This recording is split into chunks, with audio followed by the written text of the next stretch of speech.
नमस्कार, आप देख रहे हैं बीटी बाज़ार। मैं हूं तानिया अनेजा और आज इस वीडियो में हम बात करने वाले हैं ब्रॉडर मार्केट स्पेस की। और देखिए, लगातार हम आपको बता रहे हैं कि जो मिड कैप और स्मॉल कैप में फोकस है वो बना हुआ है और जो गिरावट का सिलसिला है वो भी जारी है। अगर आप आज की ही बात करेंगे तो 15 पॉइंट्स तक मिड कैप इंडेक्स जो है वो लुढ़क चुका है अगर अभी की बात करें, और 600 पॉइंट्स की गिरावट हमें स्मॉल कैप इंडेक्स में भी आज देखने को मिल रही है।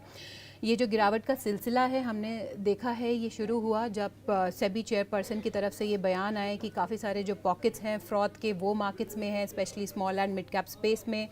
ये जो बबल है ये बर्स्ट हो सकता है आगे चलकर। कई लोग इसे फ्रॉड बोल रहे हैं, कई लोग इसे बबल बोल रहे हैं, पर कहीं ना कहीं जो सेंटिमेंट्स थे वो वीकर साइड पर शिफ्ट होने लगे। और लगातार हमने देखा है कि कल भी ये गिरावट का सिलसिला जो है वो बना रहा है और आज तो ये काफ़ी ज़्यादा इंटेंसिफाई हो चुका है, चाहे आप स्मॉल कैप की तरफ नज़र डालें या फिर आप मिड कैप की तरफ नज़र डालें।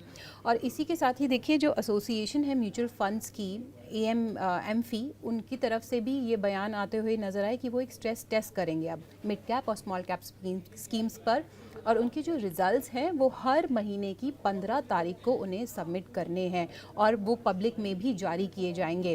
तो आज इस वीडियो में हम आपको बताने वाले हैं कि ये जो स्ट्रेस टेस्ट हैं ये अभी फ़िलहाल क्यों किए जा रहे हैं, ये क्या होते हैं, इसका इम्पैक्ट क्या हो सकता है आने वाले समय में।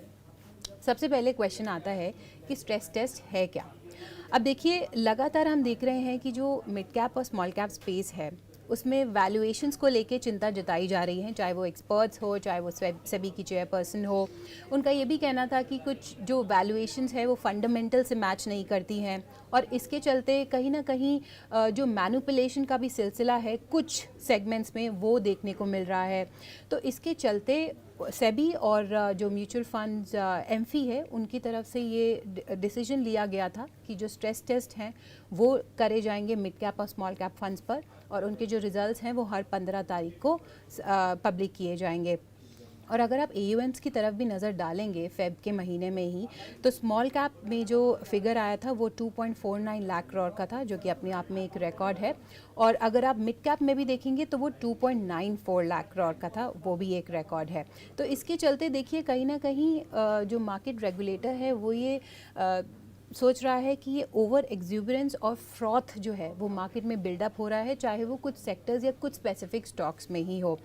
तभी ये जो स्ट्रेस टेस्ट का जो डिसीजन है वो अब लिया गया है। तो अब आपको बताते हैं कि स्ट्रेस टेस्ट क्या होते हैं।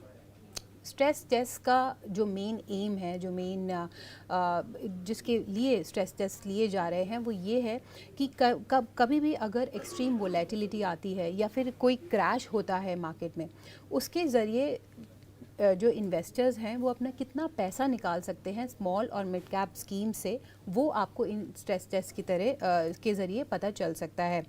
तो जब हम स्ट्रेस टेस्ट की बात करते हैं तो इसमें आपको ये पता चलता है कि कितना टाइम आपको लग सकता है 25 से 50% जो आपकी होल्डिंग है उसको सेल करने में। अगर बाय चांस करे कोई क्रैश आता है या फिर मार्केट बहुत वॉलेटाइल हो जाती हैं, जैसे कि अभी हम देख रहे हैं कि मिड कैप और स्मॉल कैप में जो सेलिंग प्रेशर है वो इंटेंसिफाई हो रहा है, चाहे वो कल हो चाहे वो आज हो। आज तो हमने देखा है 1500 पॉइंट से भी ज़्यादा की जो गिरावट है वो मिड कैप स्पेस में देखने को मिली है। तो इसी के चलते ये जो स्ट्रेस टेस्ट लेने का जो डिसीजन है वो लिया गया है। सेबी के चेयरपर्सन की अगर हम माने तो हर म्यूचुअल फंड को अब ये डिस्क्लोजर देना होगा अपने इन्वेस्टर्स को कि कितने वक्त में 25 से 50% तक का जो पोर्टफोलियो है वो सेल हो सकता है। और इसके अलावा जो और डेटा है मिड कैप और स्मॉल कैप स्कीम्स का, जैसे पोर्टफोलियो वैल्यूएशन, पोर्टफोलियो वोलेटिलिटी, ये सब जो जानकारी है वो भी अपने इन्वेस्टर्स तक पहुंचानी होगी। और इसके लिए देखिए काफ़ी सारे पैरामीटर्स होते हैं, जैसे कि स्टैंडर्ड डेविएशन, पोर्टफोलियो बीटा, तो वो इस्तेमाल कर वो अपने इन्वेस्टर्स को ये इंफॉर्मेशन पहुँचा सकते हैं। हर 15 तारीख को उन्हें ये रिजल्ट्स जो हैं वो देने होंगे और ये बताना होगा कि स्ट्रेस टेस्ट का जो डिसीजन है वो क्या आया है। तो ये कहीं ना कहीं एक पॉजिटिव जो डिसीजन है वो लिया गया है अपने इन्वेस्टर्स के लिए। और अगर आप स्टेलर परफॉर्मेंस की तरफ भी नज़र डालेंगे मिड कैप और स्मॉल कैप की, तो जो BSE स्मॉल कैप इंडेक्स है वो लगभग 60% तक चढ़ चुका है पिछले एक साल में। और जो NSE स्मॉल कैप 250 इंडेक्स की तरफ भी अगर आप नज़र डालेंगे तो सिमिलर जो रिटर्न्स हैं वो हमें इस पर्टिकुलर इंडेक्स से देखने को मिले हैं। देखिए आपकी स्क्रीन पर जो स्मॉल कैप 50 इंडेक्स है, लगभग 63% की जो बढ़त है वो पिछले एक साल के अंदर ही आती हुई दिखी है। तो इसी के लिए जो वैल्यूएशंस हम कितने महीनों से, मैं कहूँगी, हम सुन रहे थे एक्सपर्ट से कि वैल्यूएशंस काफ़ी एक्सपेंसिव हैं, फंडामेंटल से मैच नहीं कर रही। मैं हर स्टॉक की बात नहीं कर रही, मैं कुछ स्टॉक्स की बात कर रही हूँ, कुछ सेगमेंट्स की। तो इसी के चलते ये जो डिसीजन है वो लिया गया है। तो अब एक काम करते हैं, अब जो सेबी चेयरपर्सन का बयान आया है इन सब म्यूचुअल फंड्स के स्ट्रेस टेस्ट के ऊपर, वो भी हम इस वक्त सुन लेते हैं।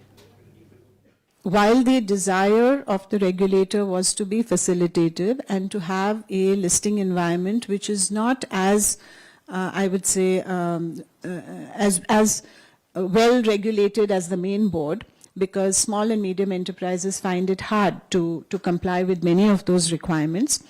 The objective was appropriate. Are there some entities which are perhaps misusing that facilitative framework? We have received feedback that that is the case. The first step we took, as you know, was many of the surveillance measures like ASM, GSM, which earlier were not applicable on the SME board, have been made applicable there. And the principal objective of that is really to try and mitigate the risk of price manipulation. Having said that, the reality is that these are relatively small entities. The market cap is small, the free float is small. It is relatively easy to manipulate both at the IPO level and at the trading level. So is there something more that needs to be done? I think as a first step, we are clear. That is, in terms of actual price manipulation, both at the IPO level and at the trading level, we are working, I would say, to evidence that we do see the signs. As I mentioned earlier in a press meet, that we have the technology to do it, so we are able to see certain patterns. However, as per our regulation, the way that we need to construct the entire case, we do need to take some time to do that in a robust manner. तो चलिए, ये थी सेबी की chairperson और ये बता रही थी कि कैसे म्यूचुअल फंड एमफी के साथ, जो इंडस्ट्री बॉडी है, उनके साथ मिलकर जो डिसीजन है वो लिया गया है। और आगे चलकर जो ये डिस्क्लोजर्स हैं वो लगातार हम आते हुए देखेंगे, चाहे वो मिड कैप स्कीम्स हो या फिर स्मॉल कैप स्कीम्स। और अगर आप आज की तरफ ही नज़र डालेंगे, आज की जो इंडिसेस की तरफ, निफ्टी अगर हम मिड कैप 100 इंडेक्स स्क्रीन पर ला सके और स्मॉल कैप भी 1500 पॉइंट्स लुढ़क चुका है मिड कैप।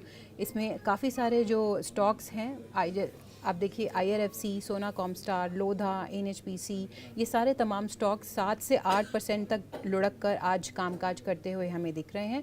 1594, अब ये 1600 पॉइंट्स की जो गिरावट, 46486 का लेवल मिड कैप पे। और अगर स्मॉल कैप पे भी आप नज़र डालेंगे तो 600 पॉइंट से ज़्यादा गिरकर कामकाज करता हुआ हमें ये इंडेक्स भी आज दिख रहा है 14,466।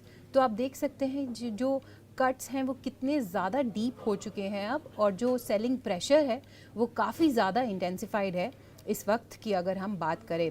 और अब ये सवाल उठता है कि ये जो करेक्शन हमें देखने को मिल रही है ब्रॉडर मार्केट्स में, ये क्या आगे चलकर और इंटेंसिफाई हो सकती है? तो इसके लिए हम लगातार एक्सपर्ट से बात भी कर रहे हैं और लगातार हम आप तक ये पहुंचाते भी रहेंगे कि अब आपको मिड कैप और स्मॉल कैप स्टॉक्स के साथ करना क्या चाहिए इस पॉइंट पर। तो इसी के साथ इस वीडियो में इतना ही, पर मार्केट से जुड़ी हर लेटेस्ट अपडेट्स के लिए आप बने रहिए BT बाज़ार के साथ।